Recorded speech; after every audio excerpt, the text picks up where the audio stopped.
नमस्कार, जय श्री राम। कैसे हैं आप सब? उम्मीद करता हूं सभी स्वस्थ होंगे। और शुरू करते हैं एक नई पजल के साथ। क्वेश्चन जो है आपको आपकी स्क्रीन पर दिख जाएगा। आप पहले उसे सॉल्व करिए और उसके बाद चेक करिए उसका क्या आंसर है।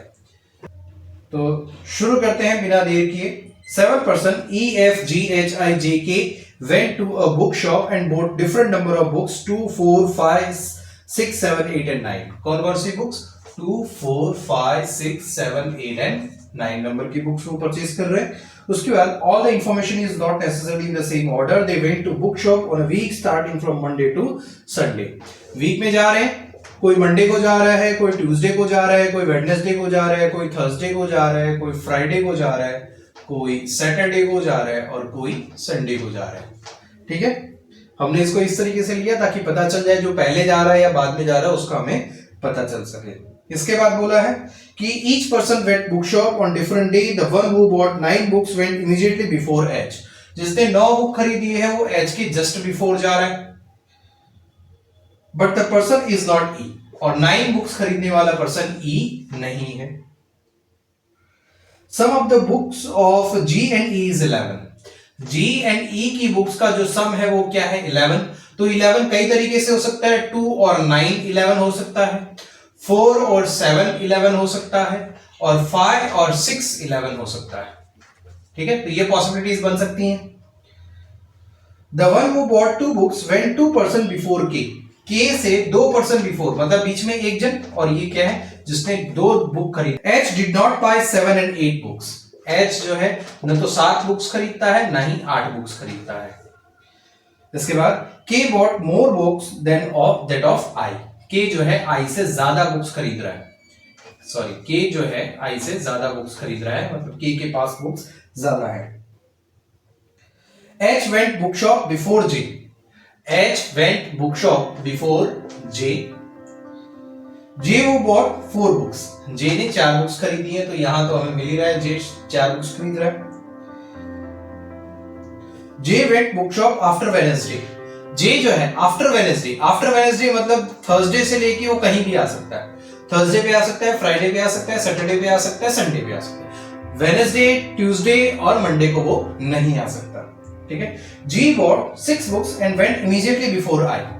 जी जो है 6 बुक खरीदता है। जी कितनी बुक खरीद रहा है? 6 बुक खरीद रहा है। देखो हमारे पास काफी सारे ऑप्शंस थे, तो यहां से जी का हमें मिल गया 6, तो ई कितना हो जाएगा? 5। ठीक है, कंफर्म आ गया। तो ये सारी पॉसिबिलिटीज कैंसिल आउट होगी। अब क्या बोला? G bought 6 books and went before I. और आई से पहले जा रहा है। जी क्या कर रहा है? आई से पहले जा रहा है, मतलब पहले बुक खरीदता है। आई वेंट आफ्टर जे। और आई जो है आई के बाद, जे के बाद जाता है। But he is not second last person to buy a book. देखो ये सबसे पहले जाएगा क्योंकि मंडे पहले गया। मैंने ऐसे एज वाले क्वेश्चन कराया था तब आपको बताया था कि जो मंडे जा रहा है वो पहले जा रहा है, ट्यूसडे उसके बाद, वेडनेसडे उसके बाद, और लास्ट में कौन जा रहा है? संडे। तो क्या बोला है? आई सेकंड लास्ट डे पे नहीं जा रहा है, मतलब सैटरडे पे नहीं जा रहा है। I went after J but he is not second last person to buy a book. 2 person went book shop between J and E. J और ई के बीच में 2 person लोग बुक खरीदते हैं। ठीक है, ये आपका पूरा क्वेश्चन है। अब इस क्वेश्चन पे आपको सॉल्व करना है। देखो कैसे करना है। जे की कंडीशन क्या है? जे यहां आ सकता है, यहां आ सकता है, यहां आ सकता है, यहां आ सकता है। आई जो है यहां नहीं आ सकता। अब एक चीज आपको ध्यान रखनी होगी। देखो सबसे पहले कौन आ रहा है? अब 5 लोगों का तो आपको कंडीशन ले, कैसे कंडीशन को आप मर्ज करोगे? देखो ध्यान से देखिएगा। 9 वाले पर्सन के जस्ट बाजू में कौन है? एच है।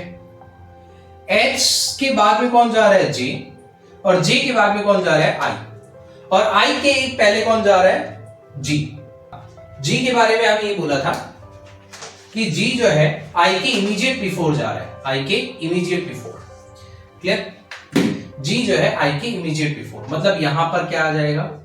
ये देखो अब कितने लोग हो गए? देखो 9 वाला पर्सन 1 2 3 4 5 लोग तो हो गए, 7 लोग थे, तो मतलब 5 पोजीशन। ये तो पता है कि इनका ऑर्डर ऐसे ही आता है। ठीक है, अब आई जो है, आई यहां पर मैं इसको थोड़ा सा नीचे लिख लेता हूं। 9 फिर एच, ये इमीडिएट है।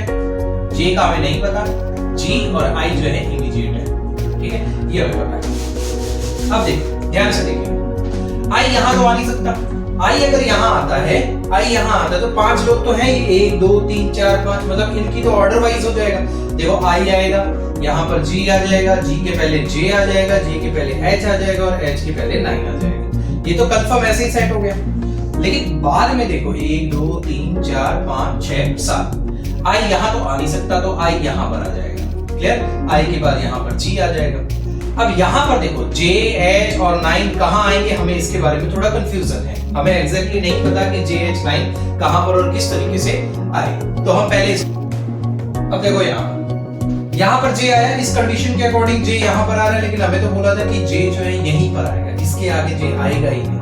मतलब इसका मीनिंग क्या हो गया, J देखो या तो यहाँ आ सकता है, यहाँ आ सकता है। अगर इसको मैं ये लिख दूं Monday, Tuesday, Wednesday, Thursday, Friday, Saturday and Sunday, तो ये वाली कंडीशन तो हमारी एलिमिनेट हो गई। कैसे एलिमिनेट हो गई मैं पहले वापस बताता हूँ आपको। देखो आई की पोजीशंस जो थी वो 2 ही पोजीशन थी। आई या तो यहाँ आ सकता है, यहाँ आ सकता है। यहाँ क्यों नहीं आ सकता? क्वेश्चन में बोला था कि आई सेकंड लास्ट पोजीशन पर नहीं आ सकता। अब यहाँ क्यों नहीं आ सकता? क्यों? क्योंकि आई से पहले कितने लोग हैं? देखो 1 2 3 4 लोग तो हैं, तो यहाँ तो 4 पोजीशन बची नहीं। अगर आप आई को यहाँ रखते हो तो 4 पोजीशन मिनिमम यही बच रही है। आई को आप यहीं पर रखोगे तो 1 2 3 4 ये चारों पोजीशन हमने एडजस्ट कर दी। लेकिन ये हमारा एलिमिनेट हो गया। क्यों? क्योंकि हमें बोला था कि जे वेडनेसडे के बाद वाली पोजीशन पर बैठना है, लेकिन ये तो वेडनेसडे के दिन ही बैठ रहा है, तो मतलब ये कंडीशन हमारी रॉन्ग हो गई। अब इस कंडीशन पे हमने क्या रखा, आई यहाँ था तो ये कंडीशन तो एलिमिनेट हो गई, बचा ये वाली कंडीशन। तो इसकी भी हम 2 पॉसिबिलिटीज बनाएंगे, 1 2 3 4 5 6 7। आई को हमने यहाँ रखा, जी को हमने यहाँ रखा। अब जे कहाँ आ सकता है? तो जे की ये 2 पोजीशन बची ना, ये 2 पोजीशन बची। क्यों? क्योंकि वेडनेसडे के बाद वो कहीं भी आ सकता है, तो थर्सडे पर भी आ सकता है, फ्राइडे पर भी आ सकता है। मान लेते हैं कि जे यहाँ पर आ रहा है और इस कंडीशन में जे यहाँ पर आ रहा है। क्लियर?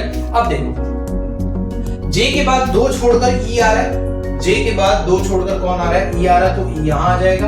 और इस कंडीशन में जे के बाद 2 छोड़कर कौन आ रहा है? ई आ रहा है, तो ई यहाँ आ जाएगा। अब जे से पहले कौन है? एच, और एच से पहले कौन है? 9। तो एच और 9 यहाँ रख सकते हो या फिर H और 9 यहाँ रख सकते हो। लेकिन आप ध्यान से देखो कि H के पहले जस्ट पहले 9 है, लेकिन वो E9 जो है वो E पर नहीं आएगा। क्लियर है ये चीज? तो मतलब H और 9 यहाँ तो नहीं रख सकते, तो इसका मीनिंग H यहाँ हो जाएगा और 9 आपका यहाँ आ जाएगा। और सिमिलरली इस कंडीशन में अगर आप देखो तो यहाँ पर देखो H तो यहाँ आप रख नहीं सकते ताकि 9 यहाँ आ जाए, H यहाँ रखोगे तो 9 यहाँ नहीं आ सकता, तो इसका मतलब H और 9 आपका यहीं पर आएगा। समझ आया किस तरीके से हमने इसे एडजस्ट किया?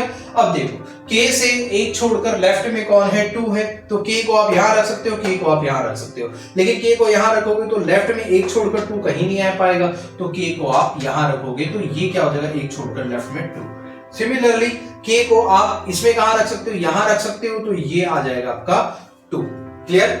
अब देखो अब किस तरीके से यहाँ पर चीजों को एलिमिनेट करोगे। H पर 7 और 8 नहीं आ सकते, तो देखो H पर तो ऑलरेडी 2 आ गया है, J के पास कौन सा नंबर है? 4, E के पास कौन सा नंबर है? 5 और G के पास कौन सा नंबर है? 6। ठीक है, अब बचा 7 और 8, तो 7 और 8 ये दोनों में आ जाएगा। अगर हम इसको चेक करते हैं तो यहाँ कौन बचा हमारे पास? देखो F यहाँ बचा, F यहाँ पे बचा, यहाँ हमने F लिख दिया। ठीक है, अब यहाँ पर देखो K हो गया 9, K पर कौन आया? 9 आया, और इसके बाद G पर क्या आ जाएगा? 6 आ जाएगा, E पर 5 आ जाएगा, और यहाँ पर J पर 4 आ जाएगा, J पर 4 आ जाएगा। अब बचा कौन? H और I। लेकिन यहाँ पर देखो, यहाँ पर 7 और 8 ही बचा ना। देखो 9 आ चुका, 2 हो चुका, 4 हो चुका, 5 हो चुका, 6 हो चुका, बचा 9 भी हो चुका, तो 7 और 8 बचा। इस कंडीशन में 7 और 8 में से कोई ना कोई तो यहाँ पर H पर आएगा, लेकिन यहाँ तो H कंडीशन ये बोली थी कि 7 और 8 तो आ ही नहीं सकता, मतलब ये पॉसिबल नहीं होगा। क्लियर है? चीज वापस समझा रहा हूँ। देखो ये सारे मैंने नंबर्स वापस नीचे लिखे हैं, वहां पर भी लिखे हैं, यहाँ पर भी लिखे हैं। क्लियर है? अब देखो 7 और 8 बचा इस कंडीशन के अकॉर्डिंग, 7 और 8 ही बचे हैं, और H पर ना तो 7 आ सकता ना 8 आ सकता। इसका मतलब ये कंडीशन क्या हो गई? रॉन्ग हो गई। अब यहाँ पर देखो, यहाँ पर H पर 2 आ गया, तो 7 8 का तो किस्सा ही नहीं बचा, K और I ही बचे। लेकिन हमें यहाँ बोला था कि K ने जो है ज्यादा बुक्स खरीदी हैं I से, तो यहाँ पर 8 आ जाएगा और यहाँ पर 7 आ जाएगा, और ये आपकी कंडीशन कंप्लीट हो गई। पॉसिबिलिटी आपकी ये राइट हो गई। समझ आया कि ये सारी कंडीशंस यहाँ फॉलो हो रही हैं। देखा हमने किस तरीके से जो कंडीशंस को मर्ज करा, ठीक है। कंडीशंस को मर्ज करके आप किसी क्वेश्चन को सॉल्व करोगे तो आपकी पॉसिबिलिटीज भी कम बनेंगी और आपके सही आंसर तक पहुंचने की जो टाइम कंजम्पशन है वो भी आपका कम होगा और जल्दी आप अपने आंसर तक पहुंच पाओगे और ज्यादा मार्क्स कवर कर पाओगे। तो इसी तरीके से आप इसी अप्रोच के साथ, और अगर आपके पास कोई और अच्छी मेथड है, आप और अच्छे तरीके से इसे करते हो तो आप वो भी मुझे बता सकते हैं। और अगर आपको कोई डाउट है तो वो भी आप मुझसे पूछ सकते हैं। जुड़े रहिए हमारे चैनल बालाजी एकेडमी से और सब्सक्राइब करें, लाइक करें एंड शेयर करें। और इसी तरह की वीडियो देखने के लिए और समझने के लिए, नॉलेज देने के लिए आप जुड़े रहिए हमारे चैनल बालाजी एकेडमी से। जय श्री राम।